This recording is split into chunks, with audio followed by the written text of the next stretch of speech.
Idols of Yesterday. Smiley Abrams. 1. The airport hummed with activity, the rhythmic clatter of rolling suitcases, the constant murmur of voices, and the overhead announcements echoing through the terminal. Luke Jackson stood in line at the cafe, the blue glow of his phone casting a shadow on his crisp suit. He looked every bit the executive, broad-shouldered, impeccably dressed, with a neatly trimmed beard and thinning hair that suggested he'd wrestled with time and lost, but with grace. He looked powerful, like a linebacker that never took the field. He pulled a king-sized bag of M&Ms from his pocket, tearing it open with a practiced motion and popping a few into his mouth. The familiar crunch settled his nerves, momentarily replacing the tension with a fleeting, sugary comfort. Luke, remember to touch base with the client once you land. His assistant's voice chirped through his earpiece. Got it, Grace. Make sure everything's set for the lunch meeting tomorrow. I need them sold on this deal, he replied, shifting the weight on his feet. As he spoke, his fingers absently toyed with the sleek business card in his pocket, the embossed letters catching on the ridges of his fingertips. He pulled it out, its pristine surface reflecting the fluorescent light. MJ Group, management by Jackson, stood out in bold, confident font. Below, in smaller letters, the motto read, "Building legends, shaping futures." Luke stared at it for a moment longer, feeling the familiar surge of reassurance. The words weren't just a tagline, they were a testament to what he had built, what defined him. He slipped the card back into his pocket, as if tucking away a part of himself, the touch grounding him. Will do. And don't forget, your nephew MJ's game doesn't start until 6 p.m. We can get a car for you to make both. She added, a gentle nudge that came more from familiarity than obligation. Got it, I'll talk later. We just started boarding. Luke sighed, more out of habit than anything else.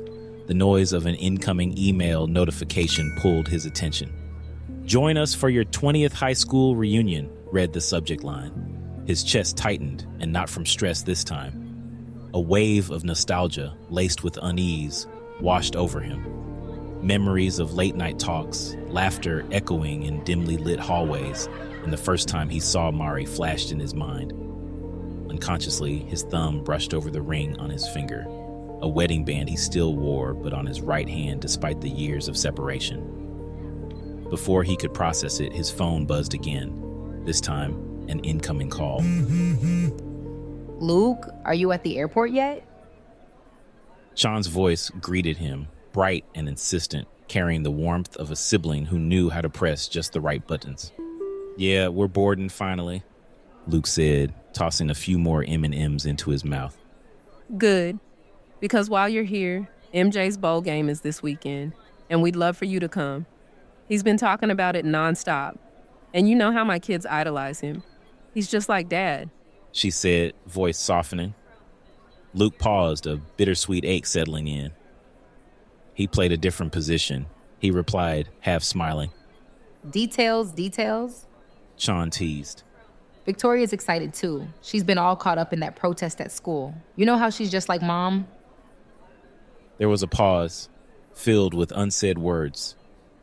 Always leading the charge for something.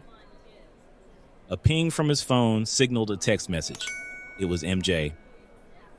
Uncle Luke, hope to see you at the game this weekend. It'd mean a lot. Luke's chest tightened as he glanced at the message. I'll check my schedule, Sean, he said, the words slipping out automatically. You're always so busy, Luke. Just think about it, okay? Sean hesitated as she found the right words. I know Dad would have been proud of you, but he'd also want you to... I know, Sean, Luke cut her off gently. I've got to run. They're calling my boarding group. Love you. Love you too, Luke, she said, the weight of their shared history pressing down in the space between the words. Luke hung up, shoving his phone back into his pocket as he felt the cold metal of his business card graze his fingertips. He took a deep breath, the voices of travelers fading into the background. The M&Ms were clutched in one hand, the unopened email in the other. The past and the present collided, each vying for his attention as he walked toward the gate. 2. In a city filled with memories and a meeting that could cement his career, Luke Jackson was about to find out that no amount of planning could prepare him for what awaited. Midway Airport bustled with the usual holiday chaos of arrivals, families reuniting with hugs, business travelers with furrowed brows navigating their way to taxis, and the occasional shouting match over a lost suitcase. Luke Jackson stood at the curb, rolling his carry-on back and forth on its wheels, the weight of his business card pressing lightly in his jacket pocket. The December air had that familiar Chicago bite, crisp and sharp, waking up memories he hadn't revisited in years. A loud honk pierced the noise, and Luke turned to see an older SUV pulling up to the curb. The driver's window rolled down, revealing Joey with a grin that could only belong to someone who wore trouble like a badge of honor. Joey was Luke's older brother by 4 years, but the lines on his face and the slightly unkempt hair made him look older than his 42 years. "Hey, superstar, need a lift or you gonna stand there all day looking important?" Joey called out, his laughter infectious. Luke smirked and tossed his bag into the back seat before climbing in. The interior smelled of fast food and old cologne, failing to hide the lingering aroma of stale weed, an odd comfort Luke had come to expect. Joey punched the gas, merging into traffic with the kind of reckless confidence that defined him. "Nice of you to finally come back to Chicago. What's the occasion? Big deal closing? Or did you decide to bless my son with your presence?" Joey said, glancing sideways at Luke. Luke chuckled, the kind that didn't quite reach his eyes. "A little bit of both, actually. Got a meeting downtown tomorrow in MJ's game. Well, I'm working on it." Joey rolled his eyes dramatically. "Right. Working on it. You better be there. Kids got scouts coming this weekend, and you know Chon will have a meltdown if you don't show up." Yeah, Luke said, turning to look out the window at the familiar streets of their childhood. The city had changed and yet remained the same, each corner holding ghosts of laughter and grief. He ran a thumb over the ring on his finger, a habit he couldn't seem to shake. "So, how's the single life treating you?" Joey's tone shifted, dipping into that teasing lilt that always made Luke brace for impact. Luke smirked but said nothing, letting the silence fill with unspoken truths. "Me? I just had a night out with, what's her name? Oh, right, Camilla. Met her at that dive bar on 63rd. Man, she's wild," Joey bragged, smacking the steering wheel with a grin. "You should really loosen up, little bro. You've been wound up tighter than a drum ever since, well, you know." The comment landed between them like a stone. Joey was the type to push buttons and walk the fine line between playful and painful. "I'm glad someone's enjoying themselves," Luke said, his voice tight. He turned the ring on his finger again, the metal cool against his skin. The marriage he had once believed would define his life was now just a haunting reminder of failure. Mari, his first love, was a memory that hadn't faded despite the years and miles between them. Joey's eyes softened for a moment. "You still wear that thing?" He nodded at the ring, steering the SUV into the parking lot of a bar they frequented when they were younger, before life had knocked them both around in different ways. "Yeah," Luke replied simply, unwilling to explain the anchor that it had become, a tether to both regret and longing. They stepped out into the cold, windy Chicago night, the neon sign of the bar glowing a familiar orange. Inside, the clatter of pool balls and low hum of conversation wrapped around them like a worn jacket. They found a booth near the back, where the memories of their younger days felt closer, yet just out of reach. "So you heard anything from Chon?" Joey asked, signaling the bartender for 2 beers. "She's all worked up about her nephew MJ. Says he's a high-end stingy contender or something, the next big thing. He's just like Dad," she keeps saying. Luke smiled despite himself. Heisman Trophy, and except Dad was a defensive end, not a wide receiver. "Football's football," Joey said, lifting his beer in a mock toast. "Kid's got talent, I'll give him that. But I just don't get it. Football's never been my thing. I'm an artist. And now my son's out there like he's gunning for the NFL. Life's funny that way." "It is?" Luke said, taking a long drink and letting the bitterness coat his tongue. He looked at Joey and saw the traces of their father in him. Marshall's crooked smile, the way he leaned back with an easy confidence. But Joey had always been different, resisting the pull of sports and tradition. That rebellion was a wound between him and their father that never quite healed.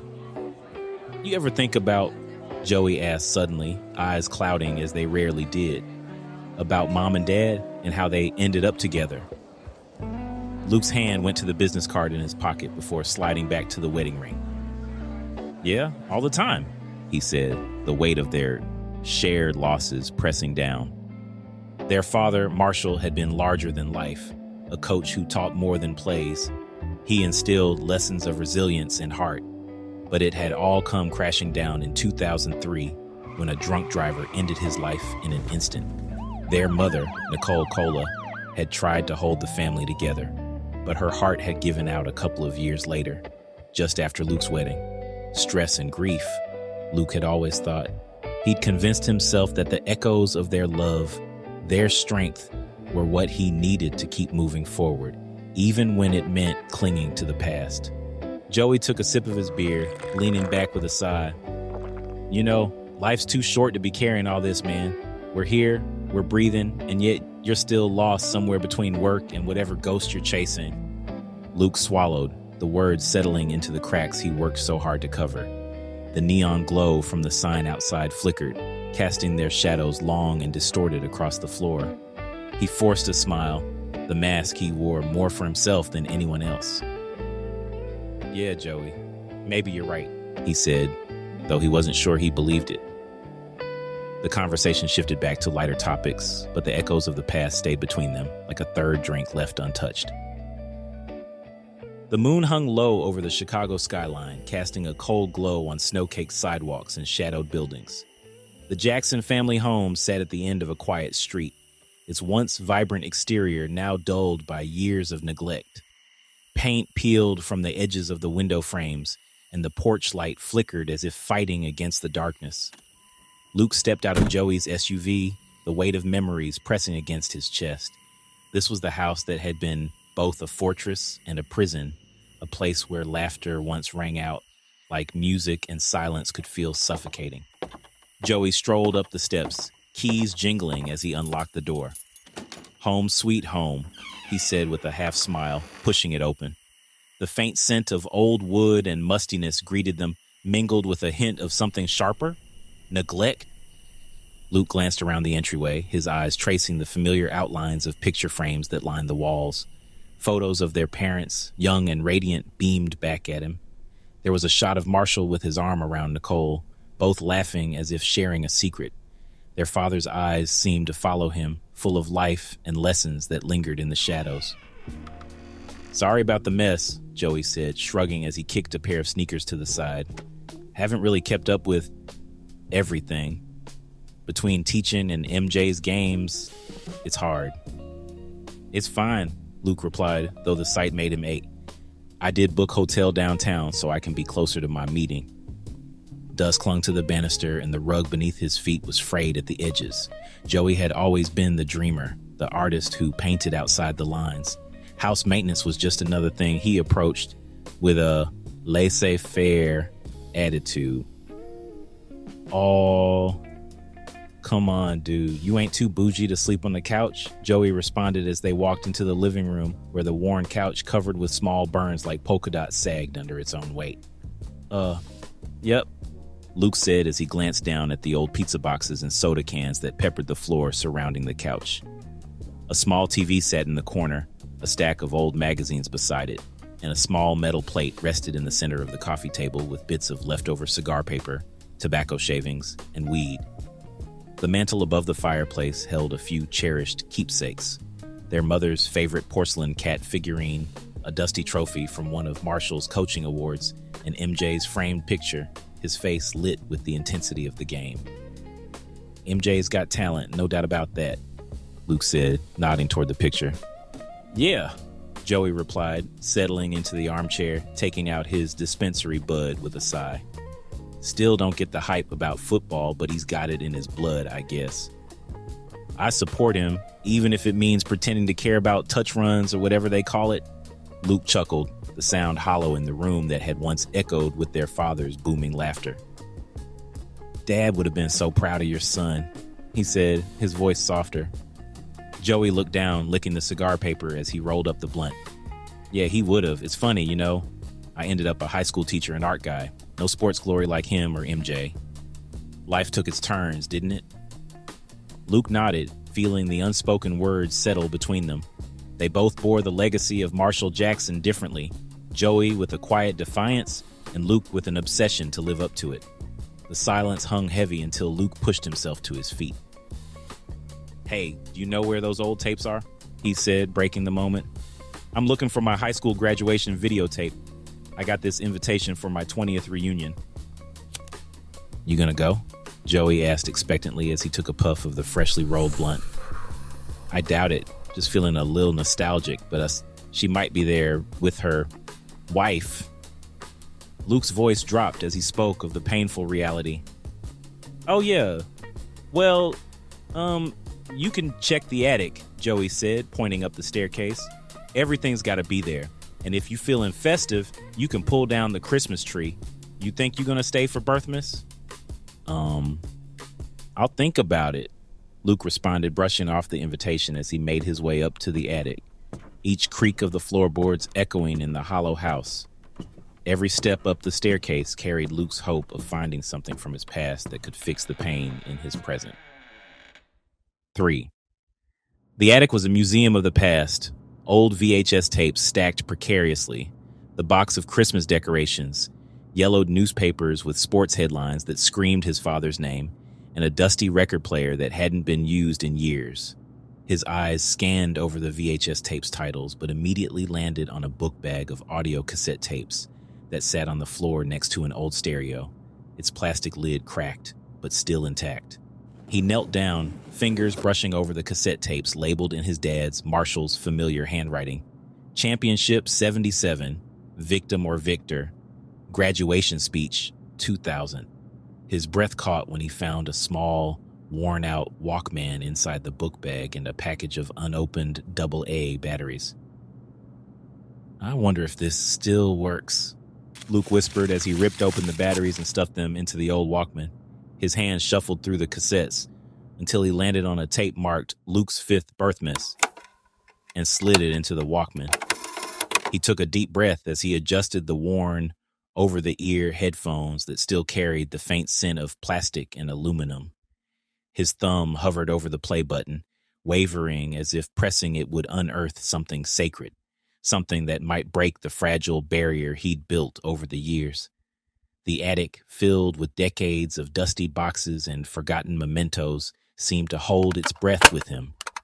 With a click, the tape crackled to life and a familiar warmth enveloped him. It's December 25th, 1992.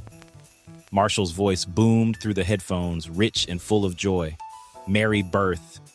It's 91. Sean yelled in the background. "Oh, 91, I'm sorry.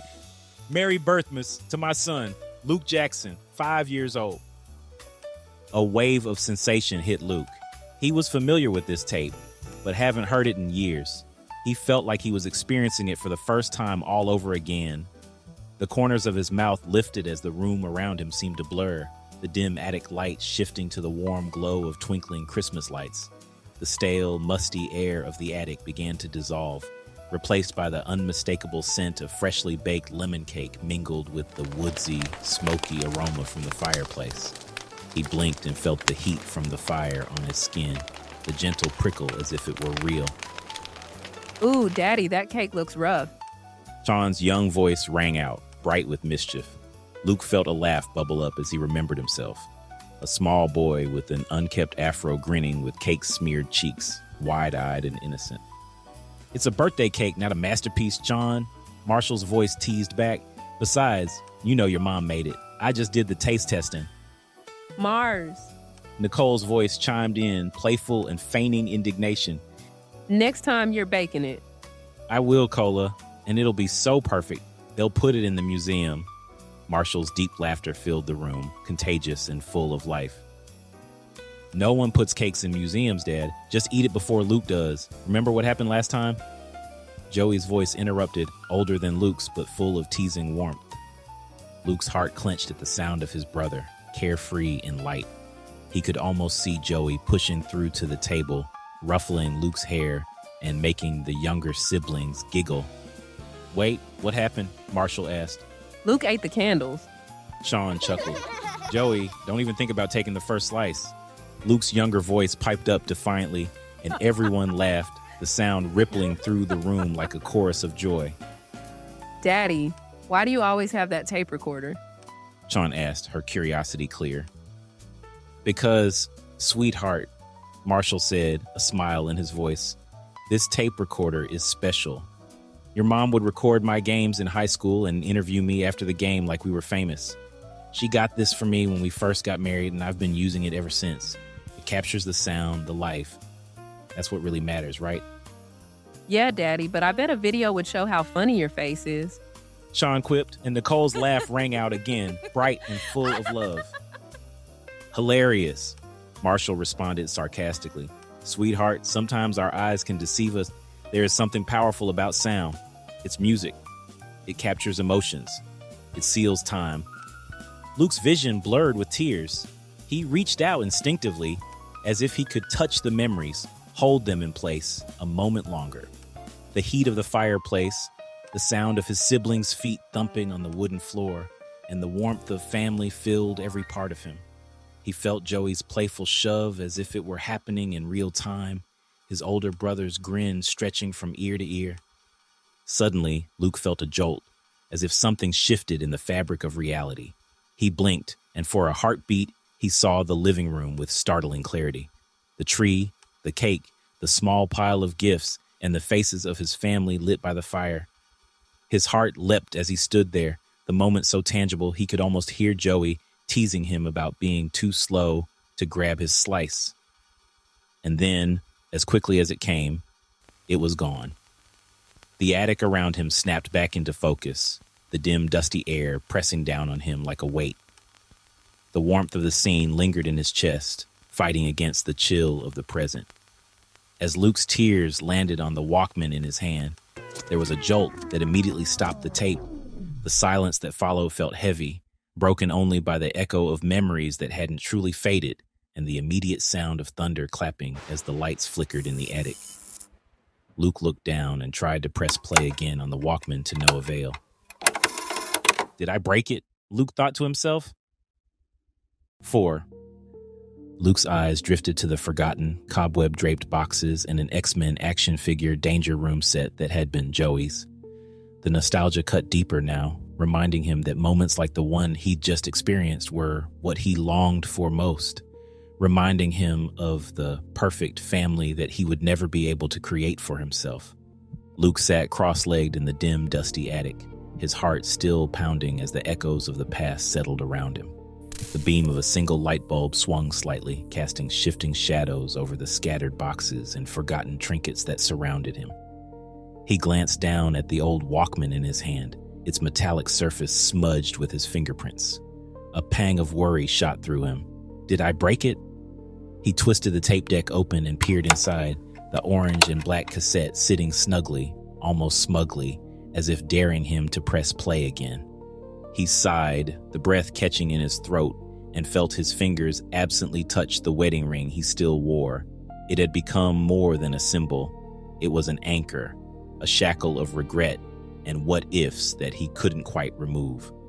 His thumb traced the worn band, polished smooth by years of absent-minded fidgeting. The attic creaked and Luke's gaze shifted to the window. Outside, the city skyline was beaming bright in the night sky behind the rooftops, casting a soft, nostalgic glow.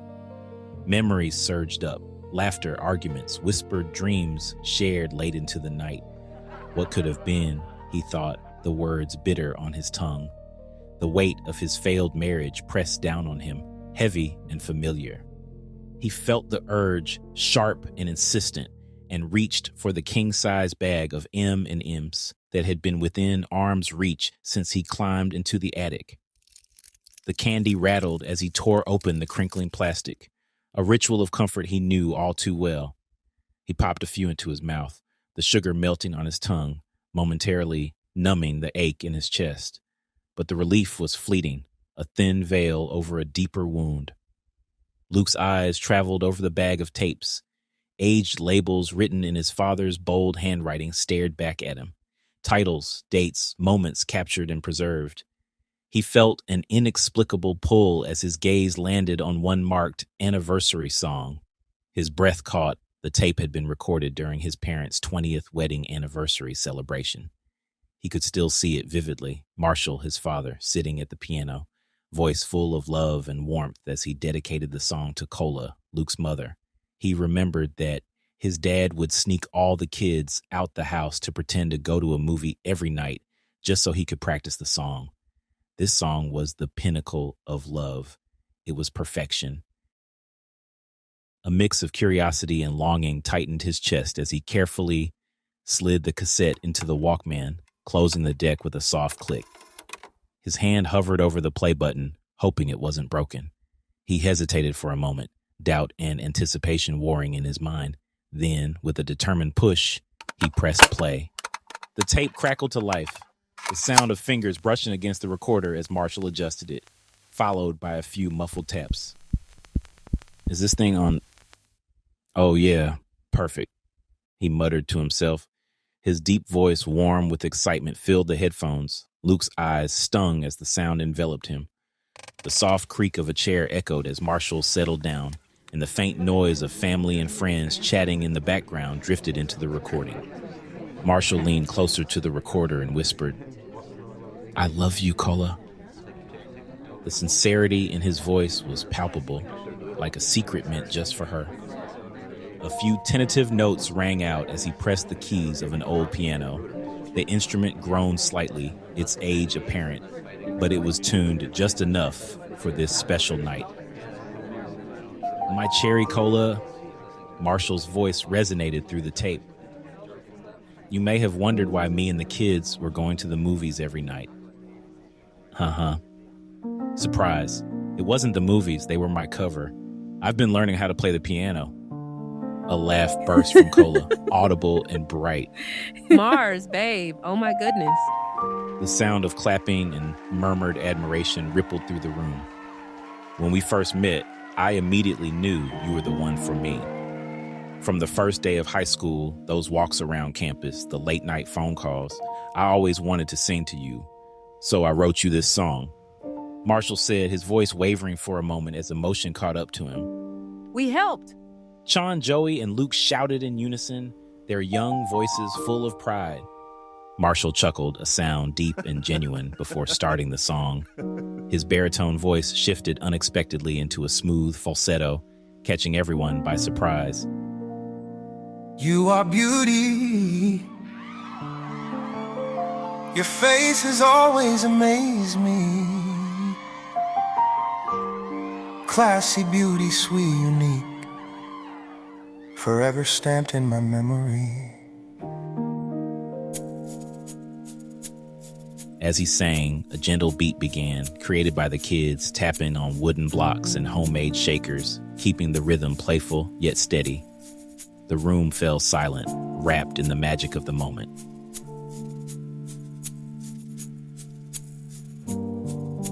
Just like the sun peaks from the horizon, your eyes rest on your cheek when you smile. Your laughter reminds me of a symphony's interlude, serene and sweet.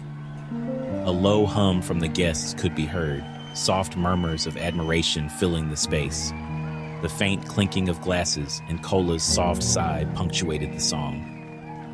Marshall continued, his voice steady and tender. "See, when you speak, your voice soothes like Nina Simone on the keys, soft, melodic, and smooth."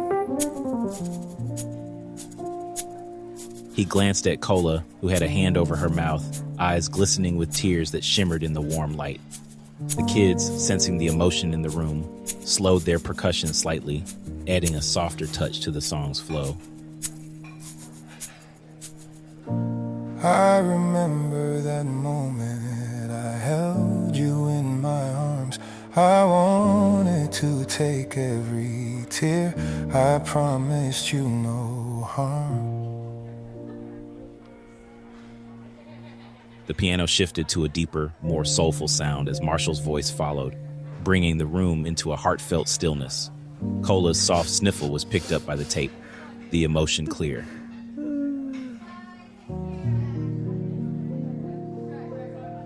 The warmth of your embrace, your face. I wanted to see every day your love translated into body language. Guiding me, no fantasy. Your body makes me weak. Marshall's voice grew stronger, the kids tapping along with renewed vigor. You transcend time and enter my mind. Since I was 14, when your graceful beauty danced by the lake with a smile that stirred my soul. The background noise faded, as if the room collectively held its breath. Friendship, love, partner, emotions that blend seamlessly, our purpose to bring each other healing, a bond free and real, beyond simple love, to the depths of being.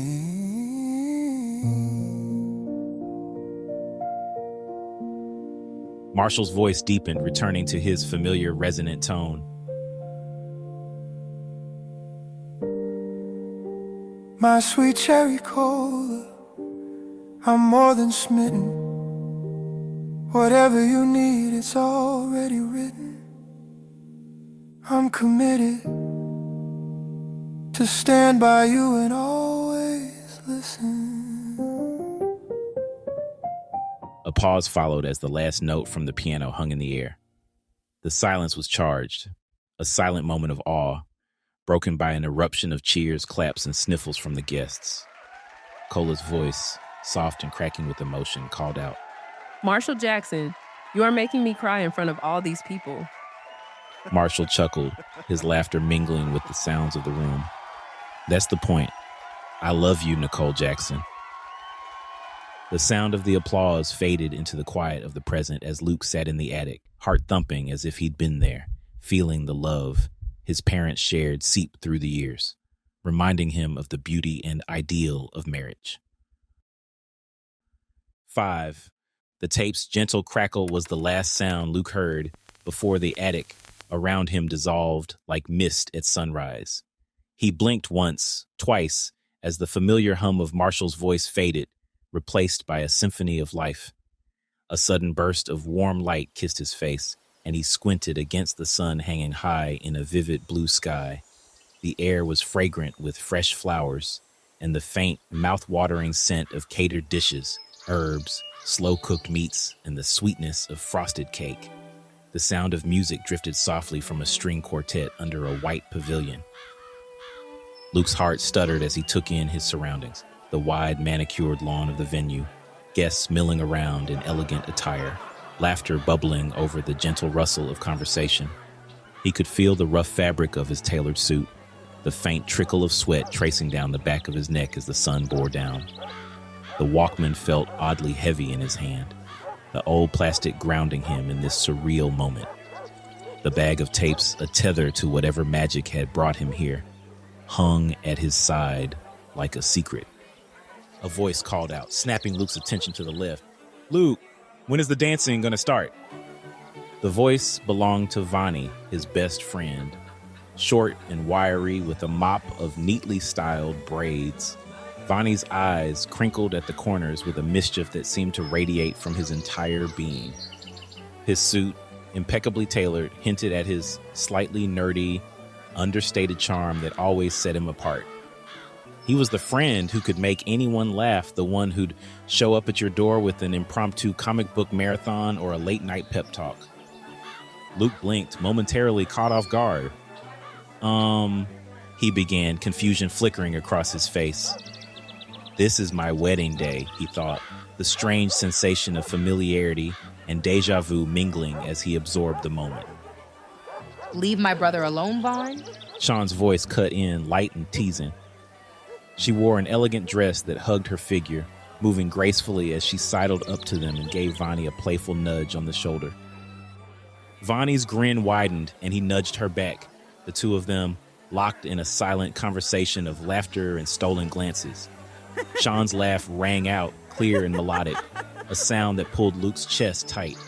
The way their eyes met, Vonnie's dark, thoughtful gaze softening as it held hers, told a story that needed no words. Luke's chest tightened, a bittersweet smile playing on his lips as he watched them. He was witnessing the genesis of a love that would blossom over the years, born from wedding rehearsals and shared glances. They would date, marry, and have 3 beautiful children. They would do everything he'd once wanted for himself. But he knew how it ended, tragically, painfully. The memory stung like a thorn buried deep in his heart. Trying to shake off the ache, Luke pulled Vonnie into a hug, his arms slinging around Vonnie's shoulders in a headlock that was more playful than fierce. He leaned in close, voice low but heartfelt. "I love you like a brother, Vonnie. Don't break my sister's heart." Vonnie chuckled, the sound warm and carefree. "It's not even like that, man. I mean, she is cute." His eyes sparkled as he glanced sideways at Sean, his defenses slipping just enough to reveal the truth. That's my sister, man," Luke protested, laughter bubbling up despite the heaviness that gnawed at him. Sean's eyes narrowed with suspicion, but there was a playful twinkle there too. What are y'all whispering about? She took a step closer, raising an eyebrow at them. And why are you hugged up with Vaughn's weird face when your wife is all the way over there? Luke's smile faltered for just a moment, the reminder of Mari's distance pressing against him like a bruise. He glanced over to where she stood, surrounded by her friends but separate, a shadow of something unfulfilled behind her eyes. The weight of that small observation settled in his gut, twisting tighter. "Don't worry, Sean," Vonnie said, breaking the tension with a wide grin. "I'm just making sure your brother doesn't mess up his own wedding day." They all laughed, the sound mingling with the hum of conversation and clinking glasses.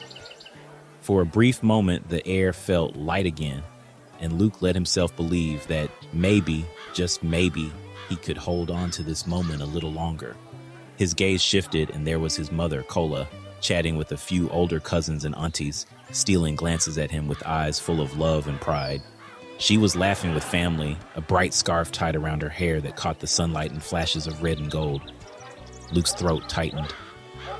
She looked so happy and lively, her energy lighting up the space around her. The weight of the reality that she would be gone in just a few months crushed him. His fingers unconsciously curled tighter around the Walkman, the plastic digging into his palm as if to remind him that this was real.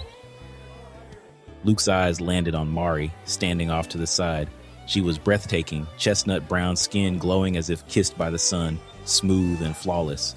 Her full lips, painted and perfectly lined, added a touch of bold elegance. Her hair was relaxed and styled into soft curls, with deep brown and light brown highlights catching the light. She wore an elegant white dress that flowed down in graceful waves, the top sparkling with delicate embellishments. A silver tiara sat regally on her head, paired with a diamond tennis necklace and matching earrings that shimmered in the light. She was the very definition of beauty, and in that moment, Luke felt the sharp ache of knowing he never wanted to let her go. But there was something in the way she glanced at the crowd, her smile faltering when she thought no one was watching. He remembered this moment well, the subtle shift in her eyes, the loneliness that had seeped into their wedding day. Guilt stirred within him. Back then, he had been so consumed with playing the perfect host, the life of the party, that he hadn't noticed how isolated she felt. This isn't just a memory, this is real, he thought, his jaw tightening with resolve. This is my chance to make it right, to fix what was broken from the beginning. The music swelled, laughter bubbled nearby, and the afternoon sun pressed down, heating the scene. This time, it will be different, he vowed. The golden light bathed the reception, casting long shadows across the lawn. Guests mingled, glasses in hand, laughter blending with the soft strains of jazz. Luke scanned the crowd, watching Mari as she stood with her friends, the sunlight catching on her dress as she smiled. For a moment, his heart lifted. These were the moments he wished he had focused on before. In the past, he let the distance between Mari and his mother grow unchecked.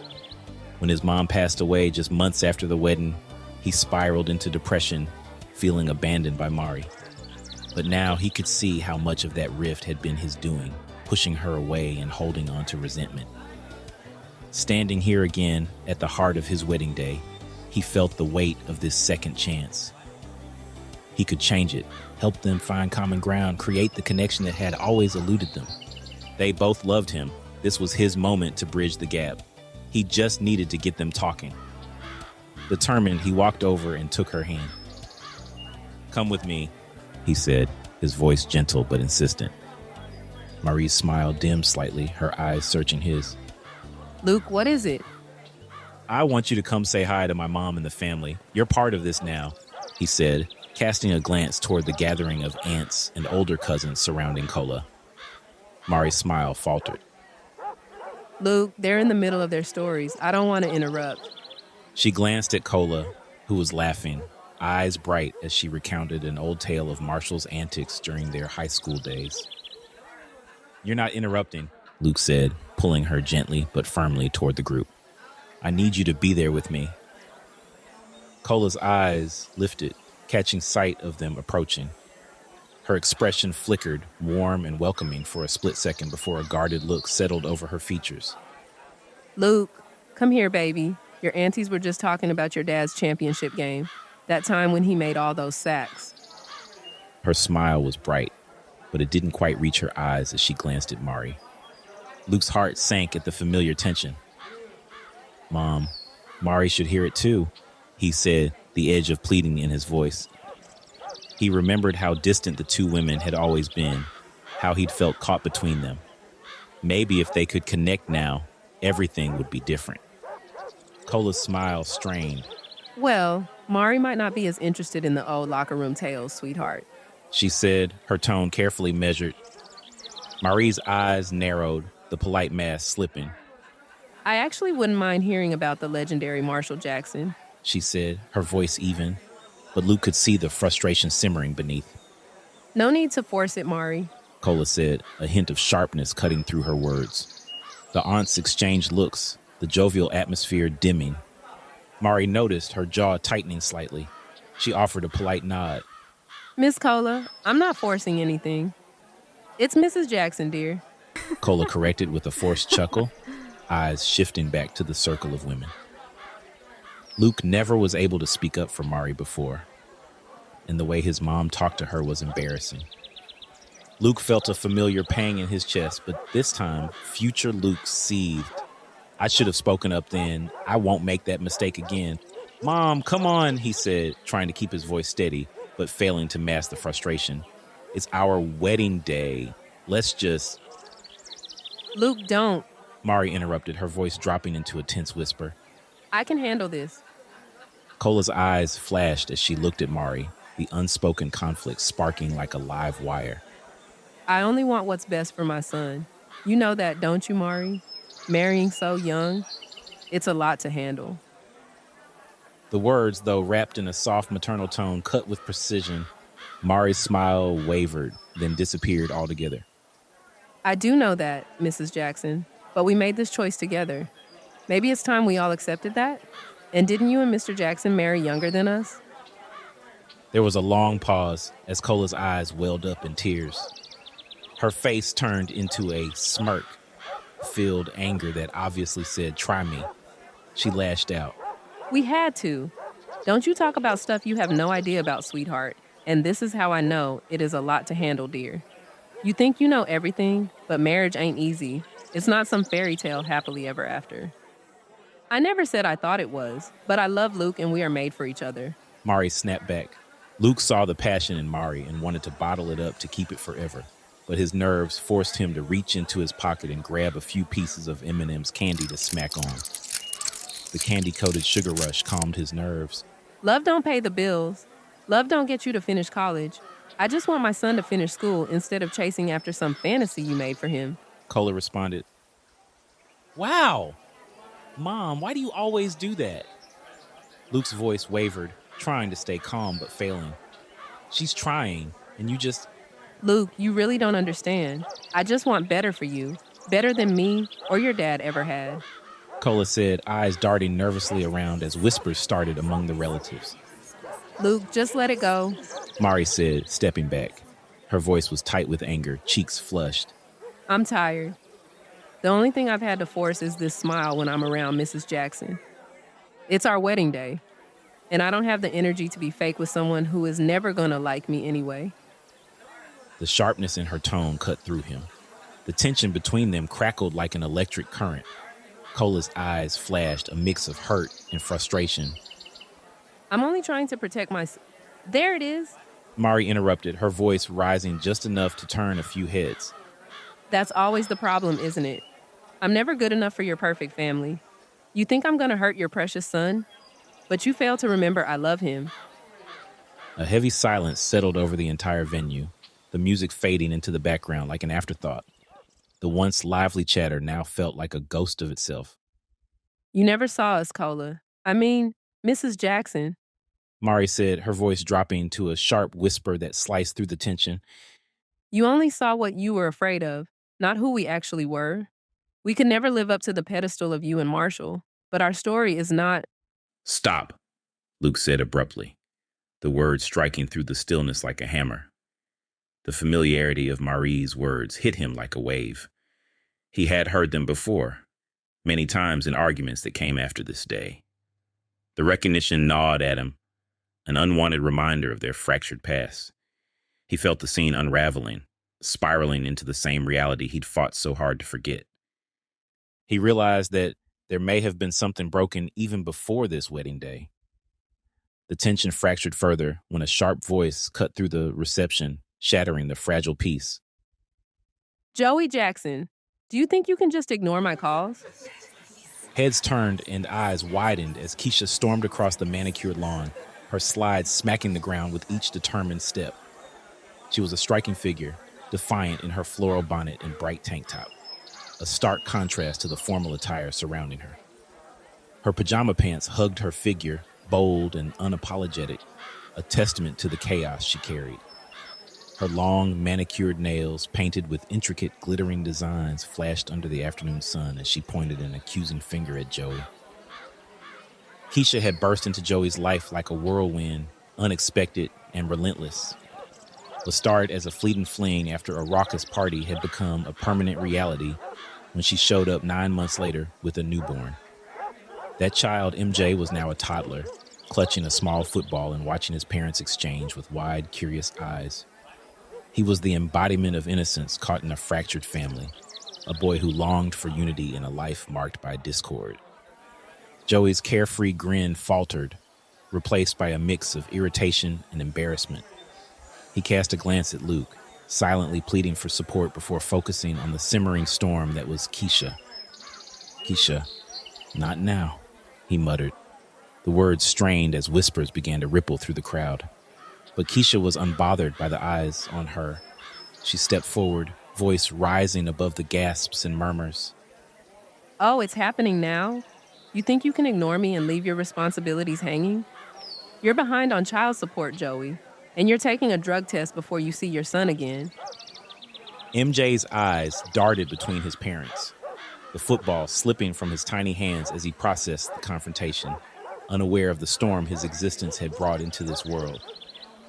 Gasps rippled through the crowd, and conversations fell silent as guests turned to watch the unfolding drama. Luke felt the shift, the weight of familiar chaos pressing down on him. But Keisha ignored him, storming up to little MJ. Come on, baby, we're leaving. Don't take him now. We haven't even had cake yet, Joey said, his voice rising, a hint of desperation cracking through. MJ's eyes lit up, unaware of the tension. Cake, Mommy, I want cake, he said with a bright smile, looking between his parents with innocent excitement. Keisha's eyes flashed, her voice dripping with frustration. Look what you did, Joey. Now I'm the bad guy because I have to be the responsible one. It's always me. You think it's okay to fill him up with sugar and send him home bouncing off the walls? And where would he even sleep at your place, huh? On that old couch at your mama's house? Pathetic. She shook her head, eyes narrowing as her anger sharpened. I can't believe I ever wanted anything to do with you. Joey's face darkened, a vein in his temple throbbing. "Stop being so ghetto, Keisha," he snapped, his tone laced with condescension. Keisha's eyes flared, and without a moment's hesitation, she snatched a small plate of cake from the table and hurled it at him. "I'll show you ghetto," she shouted, the cake splattering across Joey's chest and sending frosting flying. A collective gasp surged through the crowd. Cola stepped forward, the composed mask she wore finally slipping as she intervened. "Enough. This is Luke and Mari's day, not a stage for your fights," she said, her voice sharp, cutting through the thick tension. Keisha glared, wiping her hands on her pajama pants, muttering under her breath. Joey looked away, humiliated. The stunned silence that followed Keisha's outburst clung to the reception like a heavy fog. Eyes darted between Joey, covered in cake, and Keisha, still smoldering with rage. The whispers among the guests were sharp and cutting, little daggers of judgment and curiosity. Luke's eyes flickered over to Marie, who stood just a few steps away. Her face was a mask of strained composure, but her eyes burned with a mixture of disbelief and resignation. She took a deep breath, her voice low but cutting as she spoke. "This is the family you wanted? This is the family you wanted me to join? Happy wedding, husband." The sarcasm in her tone struck Luke harder than any shout ever could. The words pierced him. This wasn't what he wanted, not for them, not for anyone. He had believed, deep down, that he was doing everything right, that he could build something lasting and whole. But as he looked around, the brokenness of his family was undeniable, and the realization hit him with suffocating force. The fractures had always been there. He just hadn't seen where they began. "I need to fix this," he thought, the urgency building like a drumbeat in his chest. The doubt clawed at him, whispering that maybe he didn't even know where to start. He needed reassurance, a sign that redemption was possible. His mind raced to the tapes, to the bag that still felt like a lifeline amidst the wreckage. These tapes obviously had a power to move beyond time and space. Luke felt like he was drowning in this moment and begged for a life preserver to keep his head above water. Maybe these magical cassettes were the answer he'd always been looking for. The magic to fix everything. The magic to save him from the ocean of his past pain and regret.